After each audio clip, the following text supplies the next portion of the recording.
This is a repeat after me song. I said this is a repeat after me song.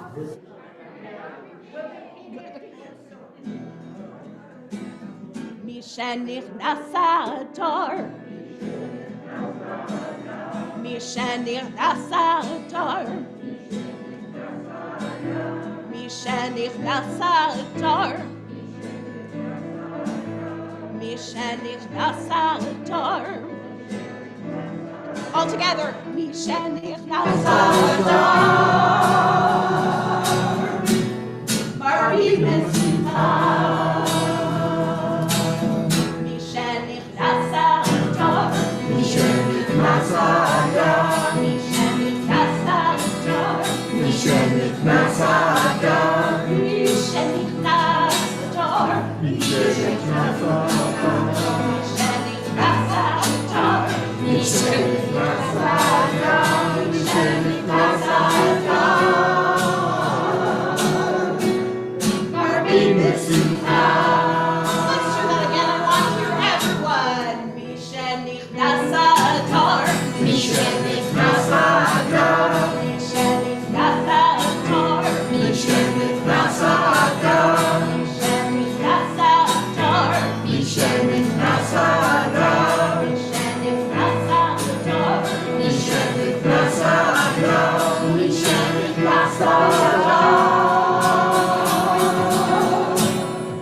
So it's the month of Adar. Purim's coming up in a week and a half. By the way, I should remind you that next weekend is our cocktail party and spiel. Rabbi's going to play a horse, so among other things, so you should definitely come hear that and to see him do a duet with Dana. We got a lot of people here who are in the cast, so it's really exciting. But in the meantime, we're going to sing some Purim songs for you in honor of this wonderful, happy holiday coming up. And by the way, it's not just that it's a happy holiday. It's actually that we are commanded to be happy as per the Talmud, which we said in the beginning of the service. When the month of Adar enters, we increase in happiness. So this first song you might have heard before, you probably have heard before. The origins of it are a little murky, we're not sure, but most scholars think that it came from like Israel before it was Israel.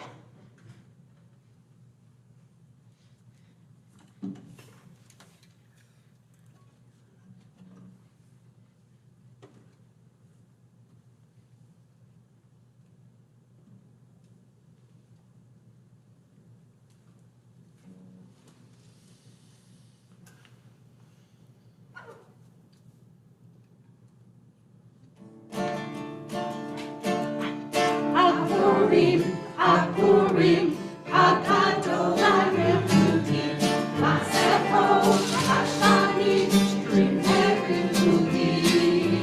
Havarisha, Rush, Rush, Rush. Havarisha, Rush, Rush, Rush. Havarisha, Rush, Rush, Rush. Hashani. Purim, Purim, Haggadah, Yehudi, Masefo, Hashani.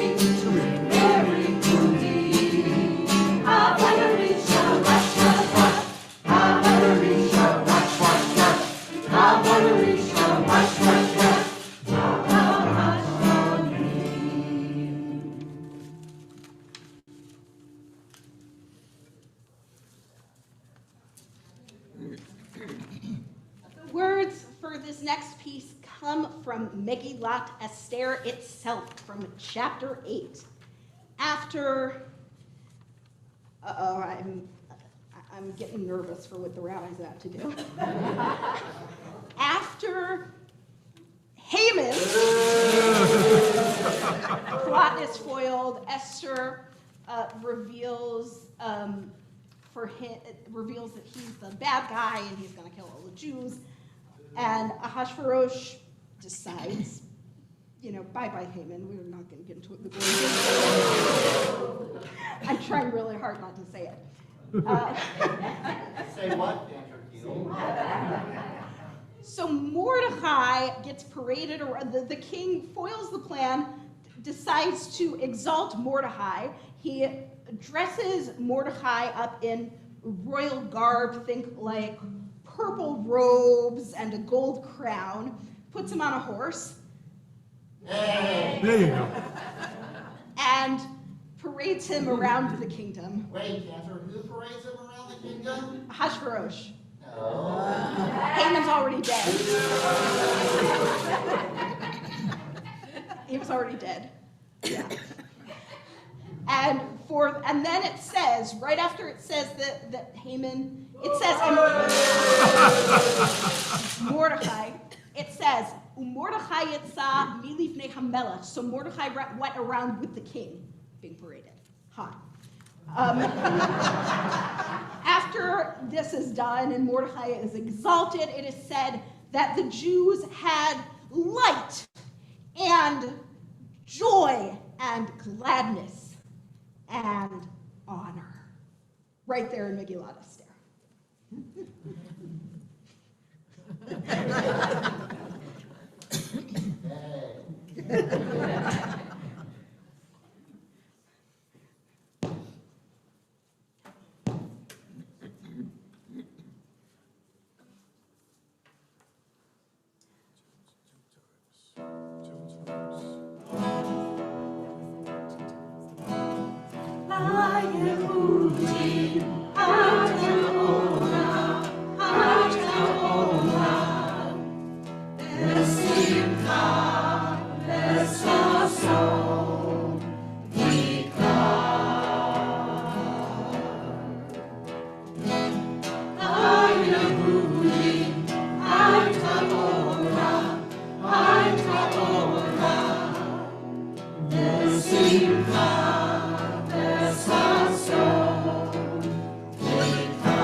Rabbi to put down his grogger for this song.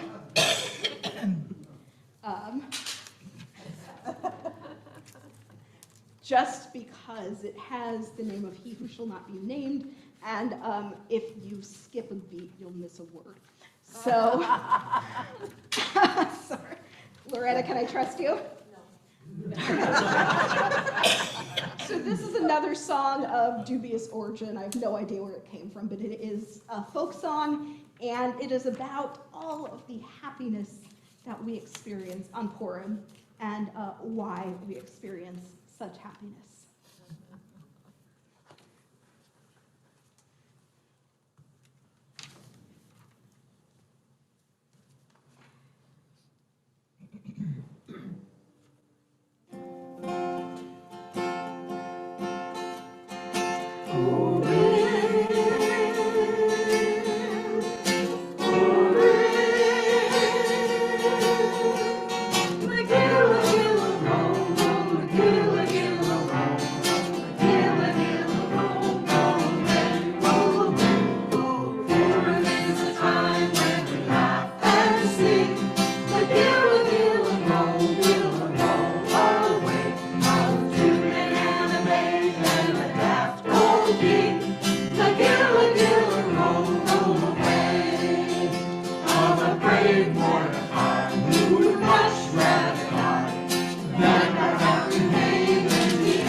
She's giving back the.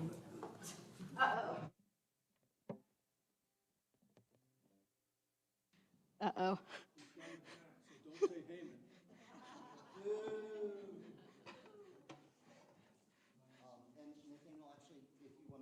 Just bring up the camera. And so before we, not sure what happened there, but the Zoom feed froze for a minute. Before we do our act of Misheberach L'Refuah Shlema, before we do our prayer of healing and comfort for our world, I do stand before you, and I think I made a mistake, I have to say. Some of you might be aware that the ADL has been sending out alerts, and this is the scary part of sending out alerts that there are white supremacist groups that have been calling for tomorrow to be a national day of hate. Some of you might have seen it. It's been kind of circulating through different layers of the Jewish community. And the mistake I made is I didn't want to say anything. I didn't want to go to our congregation and say, oh, wait, everyone batten down the hatches. We shouldn't be in synagogue. We should be on alert because this is happening. I think the mistake I made is hoping that it is blown out of proportion, that nothing is going to happen here, that there's nothing going to happen in the rest of the world, and hoping it just goes away. I am not sure which microphone is doing that. Might be mine. It's mine.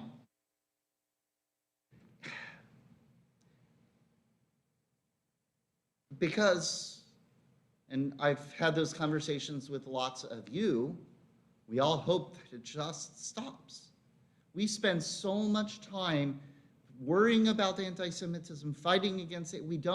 It takes away from our time and our energy that we are so invested into making this world a better place, about bringing holiness into our world, about doing tikkun olam, doing acts of healing and comfort and repair to the brokenness in the world.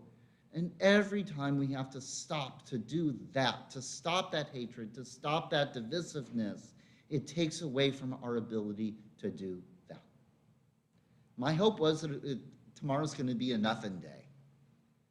But I don't know if it will or not, and I think I made a mistake hoping that it's a nothing day. Because what it really should be, if we're really upset by groups coming into our country and saying it's a national day of hate, what should we do? We should make it a national day of love. We should make it a national day of light. If there are people that are so sour in our world, that are so curdle in their outlook, that they think they're going to make the world a better place by spreading hate, that's what we just sang. All of those ways that we're stomping out Haman. Thank you. This is our chance, our opportunity. The Hamans in the world are trying to be loud, and maybe we need to be a little louder. We're not going to organize anything, but each of us tomorrow, when you know people are thinking that, even if it's only a handful of people, let us find ways of doing little acts of love and kindness and caring for the people around us. When we might be tempted to frown, let us smile. When we might be tempted to be impatient, let us be patient.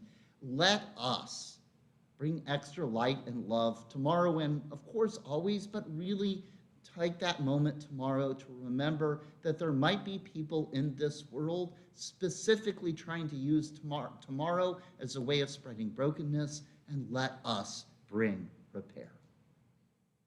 Now, I offer that to this community. In addition to tomorrow, there's much beyond. There was actually a gathering of folks yesterday from a bunch of different civic and interfaith groups that are trying to come up with a way of how do we teach values of stopping hatred and starting kindness. We don't even know if that'll be the slogan here in Vero Beach and Indian River County. If anyone would like to be part of that wider effort, please let me know.